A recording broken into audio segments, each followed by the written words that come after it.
Күйде шығару үшін қандай жаттығулар жасау керек? Бүгінгі видеода айтатын боламын. Сіздер арнаға тіркеліп лайк басып коммент жазып отырыңыздар. Бұл сіздер үшін 5 секунд нәрсе, мен үшін үлкен қолдау. Алғашқы жаттығу күйденің ортаңғы части және трицепсқа көмектеседі. Дәл видеодағыдай қайталаңыздар. Егер де только осы жаттығу жасаймын десеңіздер, 5 подход 13 реттен жеткілікті. Жаттығуда өзіңізді аяп қалмаңыз. Жаттығуды қаншалықты таза жасасаңыздар, соншалықты тиімді тез шығады. Екінші жаттығу передний дельтаға және кеуденің жоғарғы частина арналады. Аяқты биік жерге қойып жасаймыз. Мен мына жерде кішкене қате істеп қойған сияқтымын. Жаттығу барысында прессті всегда напрягать ету керек. Сонда кеудеге жақсырақ күш түседі.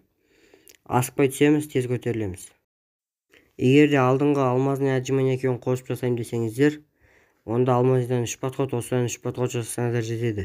Егер только осыны жасаймын десеңіздер, сол 5 подход нормальный, короче. Бұл жаттығуды новичоктарға арнадым. Бұл кеуденің астыңғы бөлігіне көп көмектеседі. Егер астыңғы бөлігін качать етемін десеңіздер, аяқтың ұшымен тұрып істесеңіздер болады, істей алатындар. Ал бұны енді отжиманияны жаңадан үйреніп келе жатқандарға осылай істеуге кеңес беремін. Бұдан да сол 4 подход 10 реттен жетеді новичоктарға. Бағана көрсетілген жаттығулар тек қана кеудеге ғана емес, иыққа да және де трицепсқа көмектеседі.